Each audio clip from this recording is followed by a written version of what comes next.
Hello and welcome to my Python tutorial. इस tutorial में हम नंबर डेटा टाइप्स के लिए जो बिल्ट इन फंक्शंस अवेलेबल हैं पाइथन में उनके बारे में पढ़ेंगे। In Python built in functions are defined as those function whose functionality is predefined in Python. Built in functions वो फंक्शंस होते हैं जिनकी फंक्शनलिटी जो होती है वो पहले से ही प्री डिफाइंड होती है। मतलब अभी तक हम जो प्रिंट फंक्शन देख करके आ रहे थे उसका काम क्या था, किसी भी कंटेंट या डेटा या इन्फॉर्मेशन को स्क्रीन पर प्रिंट करवा देना। इनपुट फंक्शन था, उसका क्या काम था, यूज़र से इनपुट लेना। टाइप फंक्शन उसका क्या काम था, डेटा टाइप्स को डिस्प्ले करवाना। एंड और भी काफ़ी सारे हमने फंक्शंस यूज़ किए थे, जैसे str जो कि स्ट्रिंग में कन्वर्जन करने के लिए यूज़ होता था। ये सारे बिल्ट इन फंक्शंस थे जिनकी फंक्शनलिटी पहले से ही प्री डिफाइंड थी कि ये फंक्शन यही काम करेगा, इसके अलावा और कोई काम नहीं कर सकता। वैसे तो हम यूज़र डिफाइंड फंक्शंस के बारे में आने वाले ट्यूटोरियल्स में पढ़ेंगे, बट यहाँ पर पाइथन में नंबर डेटा टाइप्स के लिए कुछ बिल्ट इन फंक्शंस अवेलेबल हैं। अब हम वन बाय वन एक एक बिल्ट इन फंक्शन के बारे में पढ़ेंगे एंड ये जानेंगे कि ये किस तरह की फंक्शनलिटी प्रोवाइड करते हैं। मैंने अपना VS कोड ओपन कर लिया है। अब हम बिल्ट इन फंक्शंस जो कि नंबर डेटा टाइप्स के लिए अवेलेबल हैं एंड जो हमने स्लाइड में देखे थे वो ये सारे हैं। तो यहाँ पर हमने int, float, complex, oct and hex built in functions के बारे में अपने टाइप कन्वर्जन वाले ट्यूटोरियल में पढ़ा था, बट अगेन हम यहाँ पर डिस्कस कर लेते हैं उन फंक्शंस के बारे में। तो हमारा जो बिल्ट इन इंट फंक्शन है वो क्या करता है, मैं यहाँ पर क्या कर देता हूँ, यहाँ पर ABC लेता हूँ एंड 20 ले लेता हूँ। मैं अभी इसे लेता हूँ 20.23 में, यानी कि एक फ्लोटिंग पॉइंट नंबर ले लिया मैंने। अब मैं पहले से प्रिंट करवा लेता हूँ, प्रिंट ABC, एंड इसका जो टाइप है वो भी हम टाइप फंक्शन के थ्रू चेक कर लेते हैं। मैं यहाँ पर एक स्ट्रिंग और पास कर देता हूँ जिससे मुझे पता चल जाए कि आफ्टर कन्वर्जन क्या हुआ। अब मैं एक वेरिएबल लेता हूँ रिजल्ट। अब मैं इंट फंक्शन का यूज़ करता हूँ। तो इंट फंक्शन के लिए सबसे पहले हम इंट लेते हैं, उसके बाद पैरेंथेसिस लगाते हैं एंड उसके बाद हम उस नंबर को इस पैरेंथेसिस में लिखते हैं जिसे हमें इंटीजर में कन्वर्ट करना है। तो यहाँ पर मुझे ABC को कन्वर्ट करना है, तो मैं ABC को यहाँ पर लिख दूंगा। अब मैं प्रिंट कराता हूँ सबसे पहले रिजल्ट को, क्योंकि इंट फंक्शन जो होगा वो इसे कन्वर्ट करेगा एंड रिटर्न करके किस में स्टोर करवा देगा, रिजल्ट वेरिएबल में। यहाँ पर स्पेलिंग मैंने गलत कर दी एंड मैं अगेन प्रिंट लेता हूँ एंड टाइप लिया मैंने रिजल्ट। फाइल को हम सेव करते हैं एंड रन करवाते हैं। तो ये देखिए, ये यहाँ पर पहले किस में था, फ्लोट में, लेकिन उसके बाद किस में कन्वर्ट हो गया, इंट में। मैं यहाँ पर एक काम और कर सकता हूँ, अगर मैंने यहाँ पर इसे स्ट्रिंग में दे दिया एंड सेव करवाया और अगेन रन करवाया, तो देखिए यहाँ पर हमारा कन्वर्जन हो रहा है स्ट्रिंग से इंट में। अगर हम यहाँ पर फ्लोट ले लें तो एरर आ जाएगी हमारे प्रोग्राम में। ये देखिए, बिकॉज इंटीजर जो होता है, अगर हम स्ट्रिंग में फ्लोटिंग पॉइंट नंबर या कॉम्प्लेक्स ले लें तो उसे इंटीजर में कन्वर्ट नहीं करवाएगा, सिर्फ और सिर्फ वो इंटीजर कैटेगरी का होना चाहिए। अब हमारा जो नेक्स्ट फंक्शन है वो है फ्लोट। मैं फ्लोट ले लेता हूँ।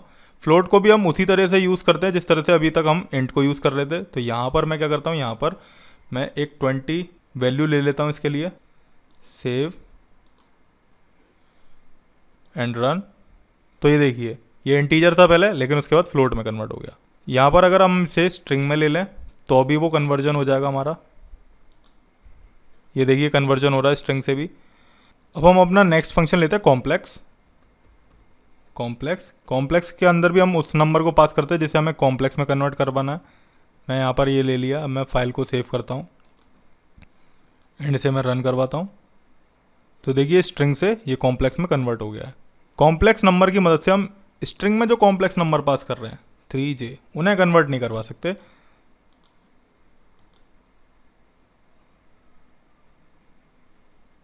तो यहाँ पर ये एरर आ गई है क्योंकि हमने स्ट्रिंग में पास किया है।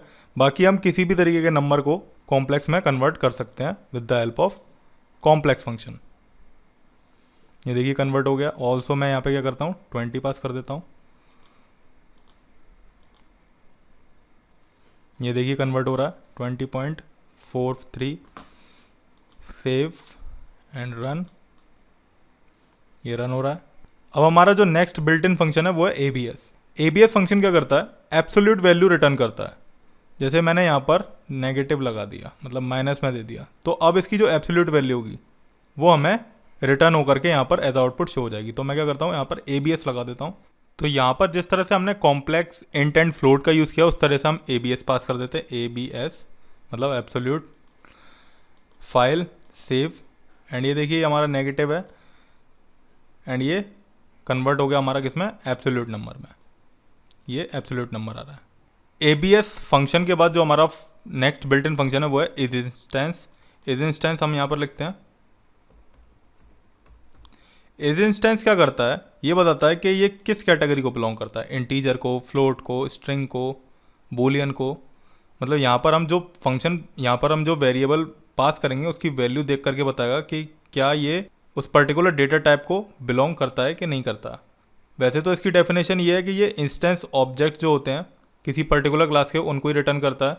तो मैं यहाँ पर क्या करता हूँ, यहाँ पर ये हम सबसे पहले 20 लेते हैं यहाँ पर, एंड ये किस क्लास का है ऑब्जेक्ट है। मैंने बताया था कि जो हमारे होल नंबर होते हैं जिसमें भी कोई भी डेसिमल पार्ट नहीं होता वो इंटीजर नंबर्स को बिलोंग करते हैं। यानी कि यहाँ पर ये जो किस क्लास को बिलोंग कर रहा है, इंट क्लास को। तो यहाँ पर मैं इंट पास कर देता हूँ और अब मैं फाइल सेव करके दिखाता हूँ कि क्या आ रहा है।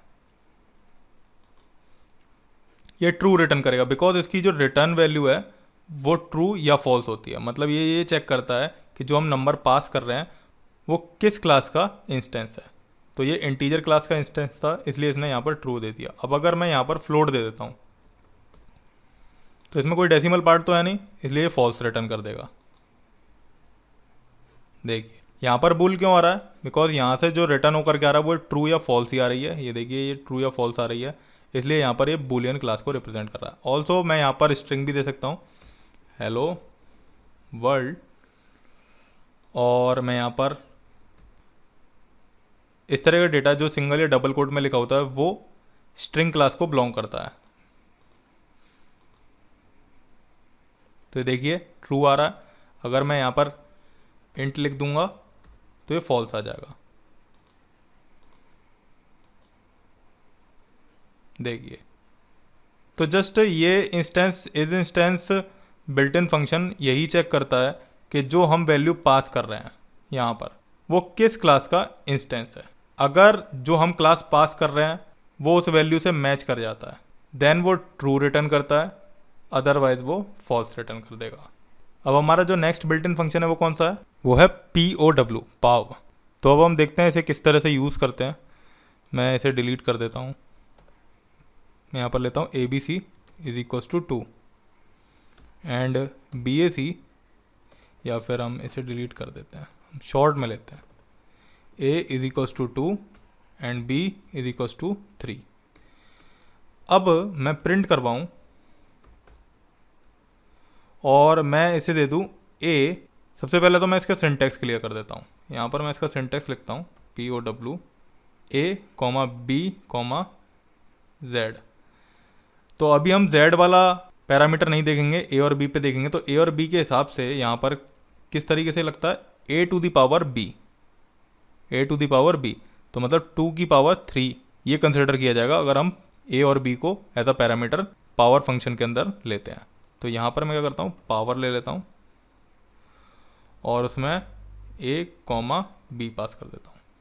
तो अभी ये क्या हो जाएगा, 2 इंटू 2 इंटू 2, 2 इंटू 2 इंटू 2। अब हम फाइल को सेव करते हैं एंड मैं इसे रन करवाता हूँ।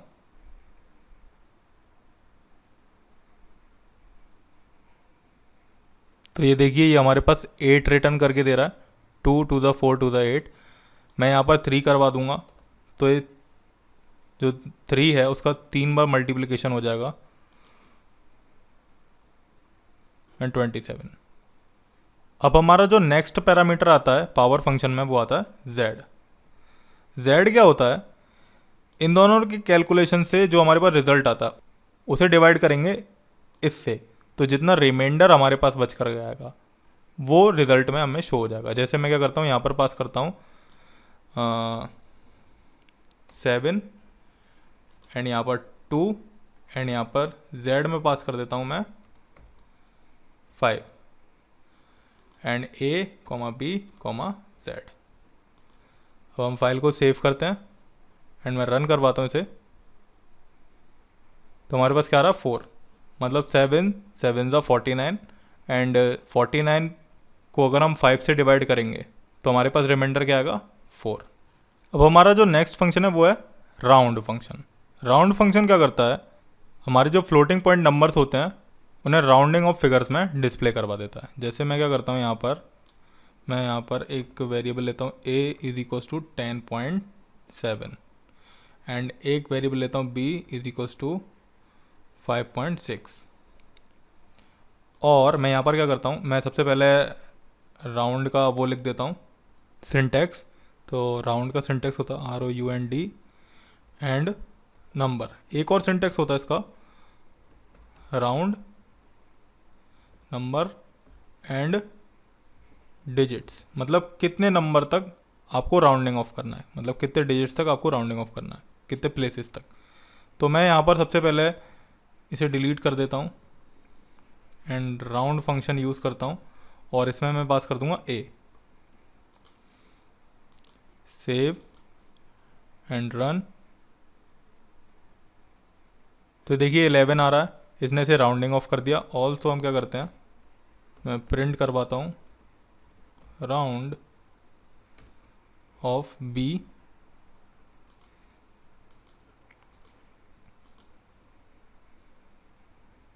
तो इसने हमें 6 रिटर्न कर दिया। अब हमारा जो नेक्स्ट सिंटैक्स है राउंड का, मैंने कहा यहाँ पर 2 या फिर हम 3 कर देते हैं 3 एंड इसे कर देते हैं 4।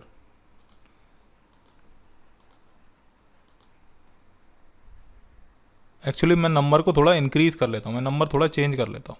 मैं यहाँ पर क्या करता हूँ 2.665 एंड यहाँ पर पास कर देता हूँ समथिंग कॉल्ड 2.675, कुछ इस तरीके का नंबर। अब मैं फाइल को सेव करके इसे 2 प्लेसेस तक राउंड ऑफ करवाता हूँ।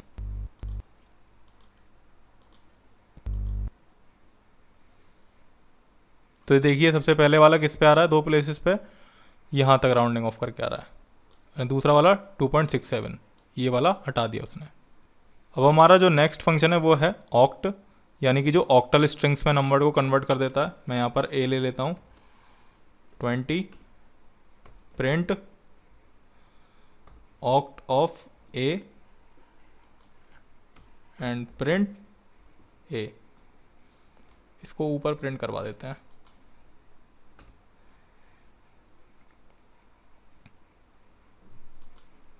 Save run. तो 20 की जो ऑक्टल स्ट्रिंग्स कन्वर्ट होकर के आई है वो ये आई है।